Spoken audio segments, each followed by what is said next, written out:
आपण आतापर्यंत दोन मोड्स ऑफ व्हायब्रेशन पाहिले. एक modes of vibration in a pipe open at one end, दुसरा modes of vibration in a pipe open at both ends, आणि हे तिसरं मोड्स ऑफ व्हायब्रेशन आहे. एकूण 3 मोड्स ऑफ व्हायब्रेशन्स आपण 12वीला पाहतो. हे third mode of vibration, that is modes of vibration in a stretched string. Stretched strings मध्ये modes of vibration at first resonance, second resonance, third resonance कसे असतात हे आपल्याला अभ्यास करायचे. So let us consider a stretched string or wire of length L. It is clamped between two ends A and B. Its length of the mass per unit length of the wire is M, and this wire is under tension T. When the wire is plugged at its center, a transverse wave is produced. This transverse wave reflects from the point B, and this is a reflected wave due to the superposition of incident and a reflected wave.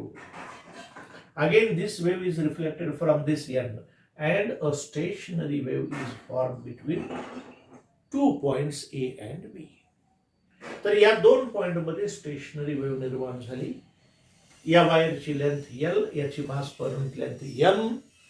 When this wire is plugged at its center, a transverse wave is formed, and that transverse wave is reflected from the point B, and this is a reflected wave. Reflected wave again reflects from the point A, and due to the superposition of incident wave and the reflected wave, a stationary wave is formed between 2 points A and B.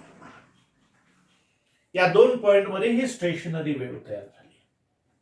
Stationery wave तयार होत असताना या वायरच्या एंड्सला काय तयार झालं? Node तयार झाले का अँटी नोड तयार झाले? आपण सुरुवातीला सांगितलं की wire is clamped between 2 points A and B. Wire clamp केलेली आहे. वायर क्लॅम्प केली म्हणजे the particles of media are not free to vibrate. As the particles of media are not free to vibrate, then node is formed. म्हणजे हे denser media आहे. ज्या ज्या वेळेस वेव्ह ही डेन्सर मीडिया पासून रिफ्लेक्ट होते त्या वेळेस त्या ठिकाणी नोड तयार होतो, आणि ज्या ज्या वेळेस वेव्ह ही रेडर मीडिया पासून रिफ्लेक्ट होते त्या वेळेस अँटी नोड तयार होतो. म्हणून या एंडला हे रिजिड सपोर्ट आहे, म्हणून इथून रिफ्लेक्ट होत असताना या ठिकाणी नोडच तयार होतो. हा सुद्धा रिजिड सपोर्ट आहे, म्हणून या ठिकाणाहून ही रिफ्लेक्ट होत असताना सुद्धा नोडच तयार होतो. आणि अशा प्रकारे ही वायर ही फंडामेंटल मोड ऑफ व्हायब्रेशन मध्ये व्हायब्रेट होते.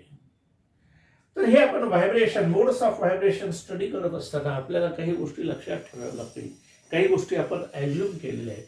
त्यातली पहिली गोष्ट काय? Length of a string in each case is same. मग या स्ट्रेच्ड स्ट्रिंगचा फर्स्ट रेझोनन्स असो, सेकंड रेझोनन्स असो, थर्ड रेझोनन्स असो, या वायरची जी लेंथ आहे, length of the wire is same. Same length of wire is considered. So length of a string is in each case is same. Length of the string is same in each case. Then condition for resonance.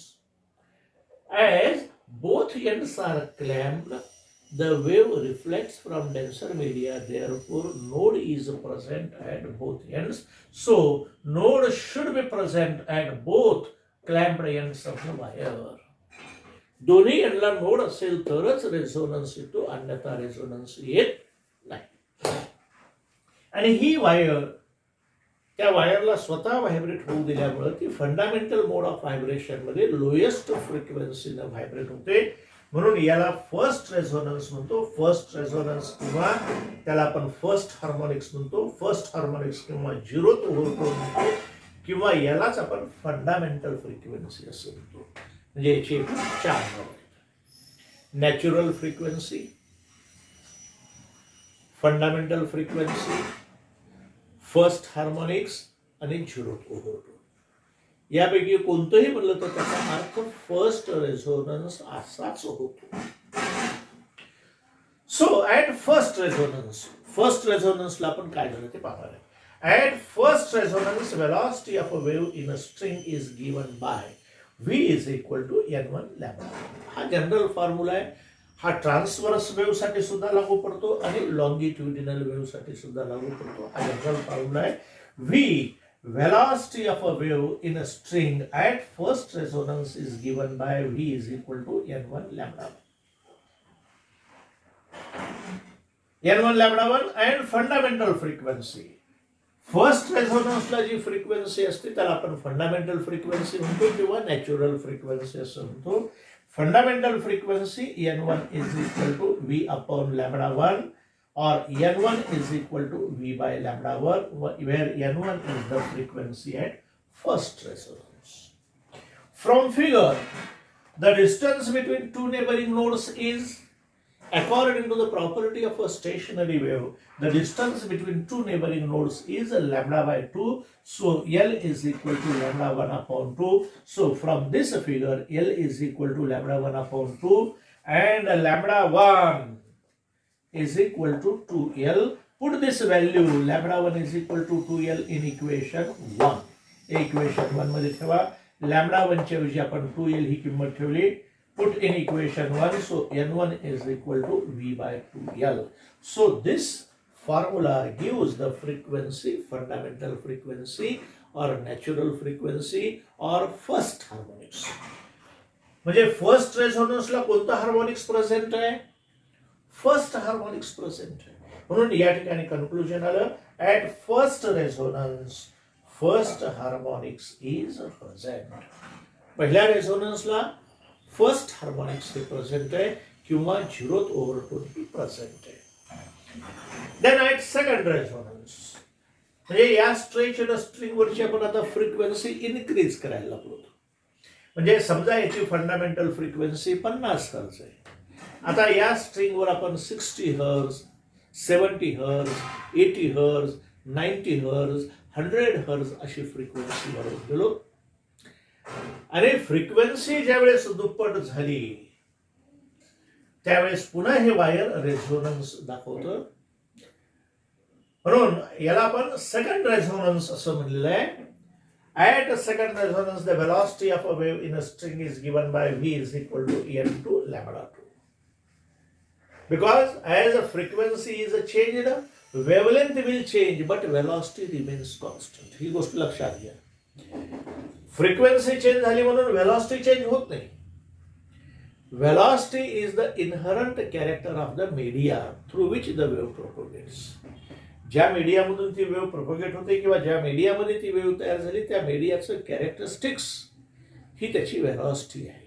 जोपर्यंत media बदलत नाही तोपर्यंत velocity बदलत नाही. त्याच्यामुळं frequency बदलली तरी velocity बदलत नाही, वेव्हलेंथ बदलते. म्हणून v is equal to n2 lambda 2 and n2 is equal to v upon lambda 2. This is equation 1. From figure 2, या फिगर 2 ला सेकंड रेझोनन्स आहे. सेकंड रेझोनन्स म्हणजे हे सिंगल लूप 2 लूप मध्ये स्प्लिट झालं. याच्या सेंटरला नोड आला. नोड टू नोड अंतर किती झालं? Lambda 2 by 2. आणि पुन्हा नोड टू नोड अंतर किती झालं? Lambda 2 by 2. So lambda 2 by 2 plus lambda 2 by 2, that is 2 lambda 2 by 2. A total length of the wire is equal to 2 lambda 2 by 2. So here from figure 2, length of the string is equal to lambda 2 by 2 plus lambda 2 by 2. It is 2 lambda 2 by 2 and lambda 2 is equal to 2L upon 2. So this is the value of lambda. Put this value of lambda 2 in equation 1. So put in 1. So n2 is equal to v by 2L upon 2. That is 2. हा भागाकारातला 2 गुणाकारात गेला 2 into v by 2L. v by 2L is equal to n1. So but v by 2L is equal to n1. So n2 is equal to 2n1. n1 he fundamental frequency आहे. त्याचा integral multiple किती आला? 2 आला. या ठिकाणी integral multiple 2 आहे याचा अर्थ तो सेकंड हार्मोनिक्स आहे. What is a harmonics? It is a frequency which is integral multiple of a fundamental frequency, and that integral number is known as a harmonics. म्हणून या N1 चा इंटिग्रल मल्टिपल हा 2 आहे, म्हणून याला आपण सेकंड हार्मोनिक्स असं म्हणलं. म्हणजे सेकंड रेझोनन्सला कोणतं हार्मोनिक्स प्रेझेंट आहे? सेकंड हार्मोनिक्स प्रेझेंट आहे किंवा फर्स्ट ओव्हरटोन प्रेझेंट आहे. फर्स्ट ओव्हरटोन प्रेझेंट आहे. So conclusion, at second resonance, second harmonics is present. Second resonance ला second harmonics present आहे. आता आपण थर्ड रेझोनन्स घेऊ. पुन्हा फ्रिक्वेन्सी वाढवली आपण याची. फ्रिक्वेन्सी वाढवली की एका विशिष्ट फ्रिक्वेन्सीला पुन्हा या ठिकाणी इतक्याच लेंथ मध्ये या एल या लेंथ मध्ये 2 लूपच्या ऐवजी आपल्याला 3 लूप मिळतात आणि ही वायर मॅक्झिमम अँप्लिट्यूड व्हायब्रेट होते. म्हणजे रेझोनन्स आला आणि याला आपण थर्ड रेझोनन्स असं म्हणतो. या थर्ड रेझोनन्सला काय होईल? We know V is equal to N3 lambda 3. As the frequency is changed, wavelength will change, but velocity remains a constant. So N3 is equal to V by lambda 3. From figure 3, या figure 3 वर हे पहा, node to node lambda 3 by 2, node to node lambda 3 by 2, node to node lambda 3 by 2. किती वेळेस lambda 3 by 2 आलं? 1, 2, 3 वेळेस lambda 3 by 2 आलं. So L is equal to 3 lambda 3 upon 2. So here from figure 3, L is equal to lambda 3 by 2 plus lambda 3 by 2 plus lambda 3 by 2 is equal to 3 lambda 3 upon 2, and lambda 3 is equal to 2L upon 3. Put this value of lambda 3 in equation 1. या equation 1 मध्ये ही value ठेवली. So put in 1, N3 is equal to V upon lambda 3. Lambda 3 ची value आहे 2L upon 3. हा 3 भागाकारातला गुणाकारामध्ये गेला. 3 into V by 2L, but V by 2L is equal to N1. He fundamental frequency आहे N1. म्हणून N3 is equal to 3N1. या V by 2L ची किंमत N1 म्हणजे N3 is equal to 3N1. या ठिकाणी ही थर्ड रेझोनन्सची फ्रिक्वेन्सी हे fundamental फ्रिक्वेन्सीचा कितवा इंटिग्रल मल्टिपल आहे? थर्ड इंटिग्रल मल्टिपल आहे. म्हणून त्याला आपण कोणतं हार्मोनिक्स म्हणायचं? थर्ड हार्मोनिक्स असं म्हणायचं. म्हणून थर्ड रेझोनन्सला कोणतं हार्मोनिक्स आलं? थर्ड रेझोनन्सला थर्ड हार्मोनिक्स आलं किंवा सेकंड ओव्हरटोन आला. So here conclusion, at third resonance third harmonics is present. म्हणजे फर्स्ट रेझोनन्सला फर्स्ट हार्मोनिक्स, सेकंड रेझोनन्सला सेकंड हार्मोनिक्स, थर्ड रेझोनन्सला थर्ड हार्मोनिक्स. याचाच अर्थ समजा या वायरची फंडामेंटल फ्रिक्वेन्सी जर 50 हर्ज असेल तर ही वायर 50 हर्ज या फ्रिक्वेन्सीला एकदा मॅक्झिमम अँप्लिट्यूडनं व्हायब्रेट होईल. ती लोएस्ट फ्रिक्वेन्सी ऑफ व्हायब्रेशन आहे, म्हणून त्याला आपण फंडामेंटल फ्रिक्वेन्सी असं. समजा फ्रिक्वेन्सी वाढवली आपण 60, 70, 80, 90, 100, 2N1 ला सुद्धा रेझोनन्स येतो.